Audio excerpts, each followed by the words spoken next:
What's going on? It's Kyle Henderson, BatmanInsider.com, coming to you from Philly Boyz here in Tuscaloosa, Alabama. I'm here with Tony Tsoukalas. What's up, man? Hey, how's it going? Friday podcast today. Friday podcast, switching it up a little bit from our Thursday kind of rundown, but we're here in Tuscaloosa, Alabama, hosting Tennessee. It's the third weekend of October, man. This will be my first experience of Alabama-Tennessee. This is your first rivalry game, I think. You know. So is it pretty clear that this is the biggest rivalry? Is this bigger than Alabama-Auburn? I don't think it is, but there's a certain group in among Alabama fans, maybe the older fans, that believe so. For a while there, Auburn and Alabama didn't play. I believe the governor they wanted to have a chance at having two undefeated teams. And so, Alabama didn't play Auburn, so there wasn't a rivalry there, but they always played Tennessee. So it's a big rivalry. And it's one of my favorite rivalries just to watch. In terms of it just being a classic, Southeastern Conference Southern football rivalry. I like the colors. I like this time of the fall. It's just now. We finally got a good kickoff time. We got a good kickoff. Right? Yeah, we got a good.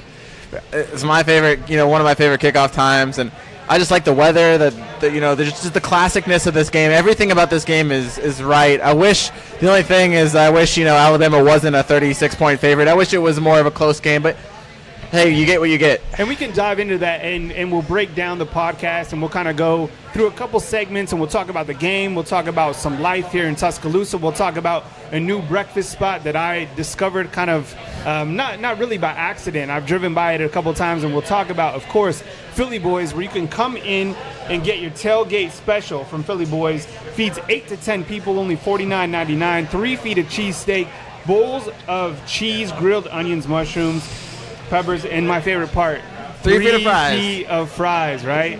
So come on into Philly Boyz, located right on University across from Droid City Music Hall at Waffle House. Come in, tell them BatmanInsider.com sent you, and they'll definitely take care of you. So definitely. So with that said, we got Alabama, #1 in the nation.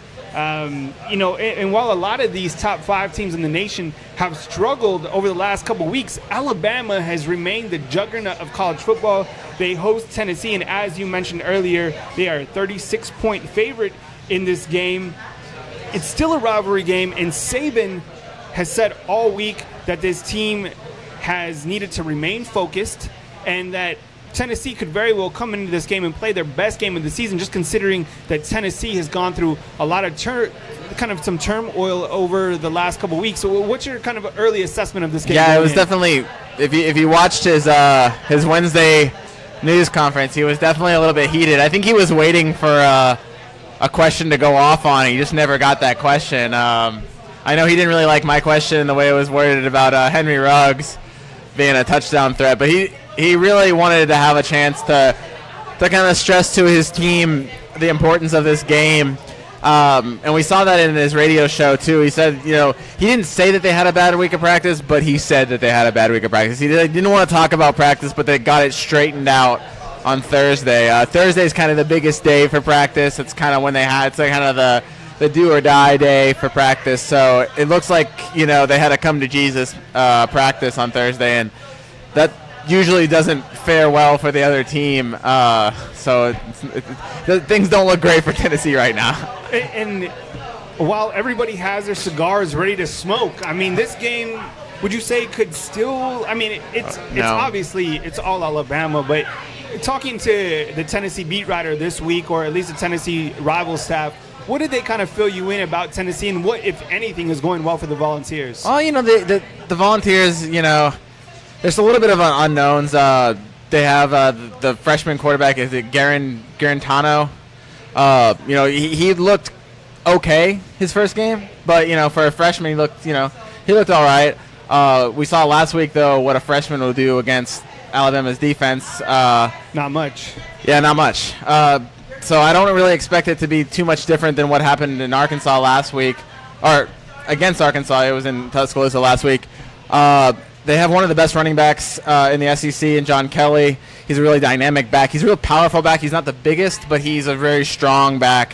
He had a really big stiff arm against South Carolina last week, and he's had a few of those kind of plays that really stand out. And it's caught the attention of both Saban and Alabama's defenders.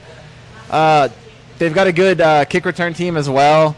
and a good pass defense. But other than that, there's, Alabama pretty much outpowers them in most areas of the game. So there's a couple of areas where Tennessee might be able to do some damage, but they also seem like areas, that Alabama can go around. Kick return, all you have to do is kick the ball deep. Don't let them return it. Also, if, Tennessee's getting a lot of kick returns, it's not necessarily a good thing for Tennessee. And you look at pass defense, I think they were ranked number 2 in the nation. That being said, Alabama's a running team. You know what I'm saying? So, I guess maybe they can make Alabama one-dimensional. They can try to do that, but I just think Alabama's going to be able to run all over them, and I really don't see this being close. In the past couple weeks, we've seen Alabama get off to such a quick start in the opening quarter. In fact, Damien Harris has busted out 2 75-yard touchdown runs. As we look to key players in this matchup, and we start with the offensive side of the football, talk about the play of Damien Harris and where his game is right now. It seems that he's playing at an exceptional level. He's averaging 9.2 yards per carry, which is just phenomenal. So can you talk about Harris, because you've talked about him earlier following the Arkansas game, and you kind of dabbled on him that maybe he should be mentioned in the Heisman running. He probably should be mentioned in the Heisman running, but, he doesn't get the carries. On another team, I think he would be. You put him on even put him on a Penn State team, I think he's right there, with the same amount of production. But he's not getting the carries. He probably won't get into the Heisman race unless he just, continues to do 100 yards on 6 or 7 carries. And then I think at that point you just got to, you have to throw him in there. And that's kind of the point I was trying to make. But Heisman race aside, he's been amazing. He's really taken his game to another level this year. He's I don't know if it's so much about losing the weight. I think that's a funny story about the honey buns or whatever. But I think really he's injury free this season, and I think that's really made the difference. And he's kind of showing his 5-star potential. I think when you hit on it, I mean, he's fresh, he's healthy. Yeah. As are all of Alabama's running backs. I mean, you look at the list. Damien Harris, 625 yards off only 68 attempts. And then you have Jalen Hurts, who's a quarterback, who's ran for 558 down the list. Bo Scarborough with 359 yards. Najee Harris, 232 yards. Josh Jacobs, 124 yards. Eventually, we're going to see more of Josh Jacobs, wouldn't you think? Yeah, and he's going to, he's somebody that Saban said is easy to create a role for. So, we might see him in the passing game. We might see him, a little bit in the running game. Saban called him a change of pace back. And really what he does is he offers more power than Damien Harris and more agility or, escapability. It's harder to elusiveness is the word I'm looking Jacobs' for. Playing style, because he has so many characteristics that he's kind of, I mean, all of the running backs, I guess you could argue are complete backs, but he just has this certain ability about him that makes him a special back. So I'm curious to see if we're going to see more of him, or if this isn't his season quite yet. Well, and you might not see the 100-yard game from Josh Jacobs, but you might see a 100-yard game in the sense that he gets 50 on the ground and 50 through the air, and that's just as productive, especially with all the backs that Alabama has. So I think, he might have, a little, a finger in each pie. You know what I'm saying? He has a lot of things that he can bring to the offense. And I think it's obviously a great problem to have with Alabama being so healthy at the running back position and able to just feed the ball to these 5-star, 4-star running backs, carry after carry, and continue to wear down teams. As we look at the play of Jalen Hurts, we talked about that today on the Friday Forum, which you could find on BamaInsider.com. Your assessment of his play, if you could just tell us via podcast this time, because if we look at the stats, he's 82 of 130 passing for 1,025 yards with 8 touchdowns, only 1 interception, which came last week. He's also rushed the football 79 times for 558 yards and 6 touchdowns. He's only a sophomore. He's climbing the touchdown charts at Alabama. His play, I mean, honestly, overall, he's doing exactly what Alabama needs him to do, and I believe he's 20-1 as a starter. Is that correct? Something like that. I'm not good at math, We're but yeah. forgetting. I mean, it's just... Yeah. Oh, he's only lost that one game. So he's done what I've expected him. I think, some people wanted him to be a 300-yard passer, and who knows, on a different offense where it's more geared towards passing the ball, he might have been a get more passing yards. But I think what he's doing is working for Alabama. He's a guy that can make plays with his legs, and he's shown a maturity in the passing game. Last week, he was some more downfield passing. His numbers haven't been great in the passing game, but he's done enough to show some improvement, and I think we're going to keep on seeing improvement. I don't know if we're going to ever see the 300-yard passing game from him, but I don't think we need to see that to know that he's a good quarterback. I think that I think he works for what Alabama wants to do, and so I think he's kind of the perfect quarterback for what Alabama has right now. We're coming to you. You could hear him chopping up the onions, the peppers. Yeah. And you can come on here and to Philly Boys and get the Philly Boys tailgate special tomorrow. It would be a perfect day to have this. Feeds 8 to 10 people, $49.99. 3 feet of cheesesteak, bowls of cheese, grilled onions, mushrooms, and peppers, and 3 feet of fries. Come on in and tell them BamaInsider.com sent you. How many feet of fries? 3 feet. 3 feet of fries. Think about that. Caden, my son, is a little over 3 feet. I mean, that's you're basically getting a Caden worth of fries. Caden worth of fries, right? Yeah. How can you deny that? As we continue to talk about Alabama and Tennessee, and we're obviously not going to talk too much about Tennessee, who's been struggling, and I'm kind of curious to see if Alabama does drop the hammer on Tennessee. Will Butch Jones get the axe sooner or later? Should he be fired? I mean, maybe that's not for us to debate, but from the outside looking in, he's not having the season. Tennessee hasn't been doing what Tennessee is expected to do. Tall task coming into Bryant Denny. What's your take? I'm a big guy. I think towards who are you going to bring in next? You know what I'm saying? Unless you have that replacement, they're dying for John Gruden. They are dying for John Gruden, but he's not walking through the door yet. And if he is, then I'd say fire Butch Jones before the game. Right. If you can get John Gruden into that as fast as you can. I don't see firing Butch Jones before the end of the season. It just doesn't make much sense. So, why? Why would you do it? Unless he totally loses the locker room, and they feel like they need to make that change. I just don't see why you would do that. Let the coach finish out the year. Depending on the circumstance, I don't get that move. But that being said, he gets blown out by Alabama. He might lose the fan base. He might lose the locker room. I don't know. I don't think Butch Jones should be fired after this game, regardless of the score. But, I guess you never know. Tall task for Tennessee coming into this stadium tomorrow, which will be rocking, 2:30. Fans are begging for Dixieland Delight to be played. Alabama's defense has been, the backbone of this year's squad, as I guess we somewhat anticipated. But, they're only allowing 10 points per game.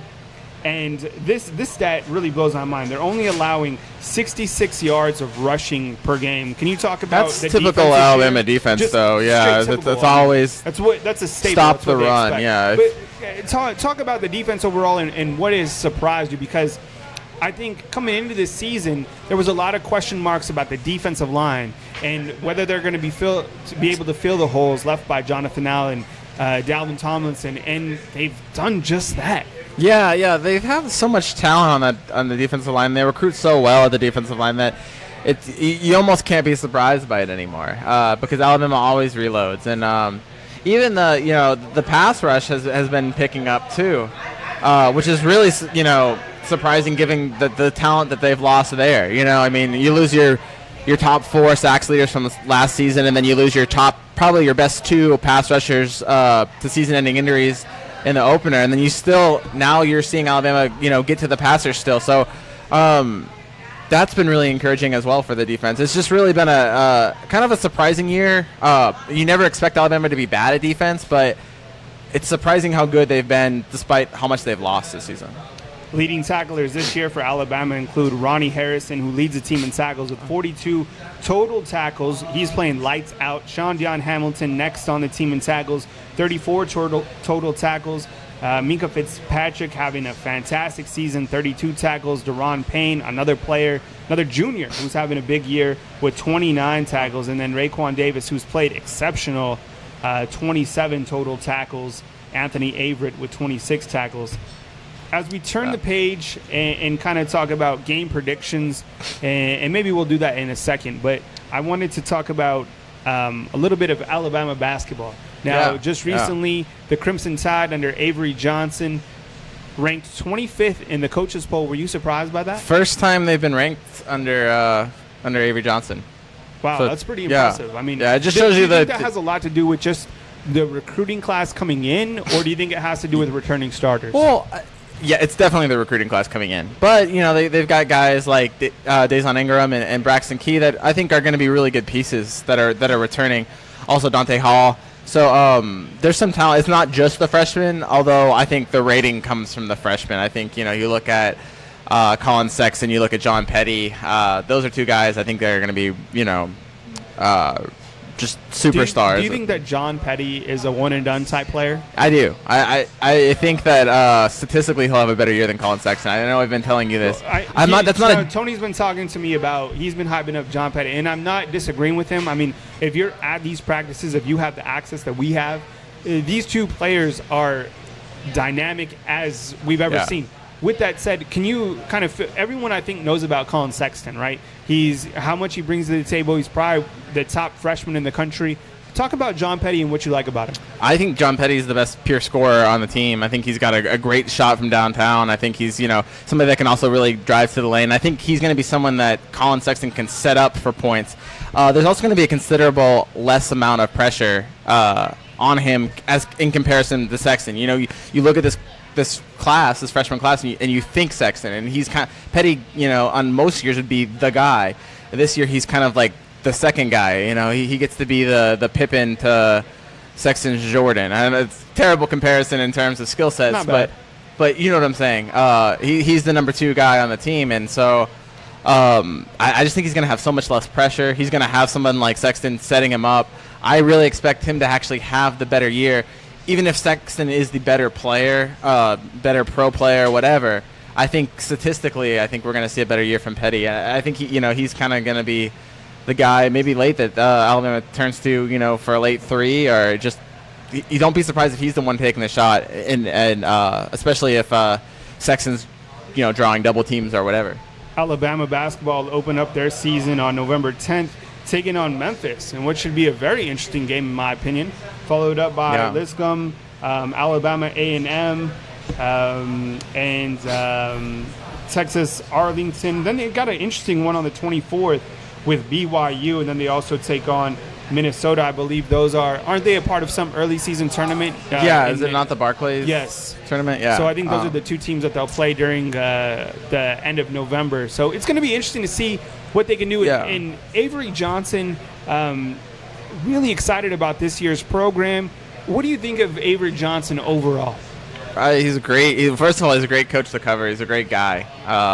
Gave you a little shout out the other day. Yeah, he did. I mean, that's just who he is. He's so nice. He actually feels like he cares about the media. I'm not sure, you know. I want to believe it, you know.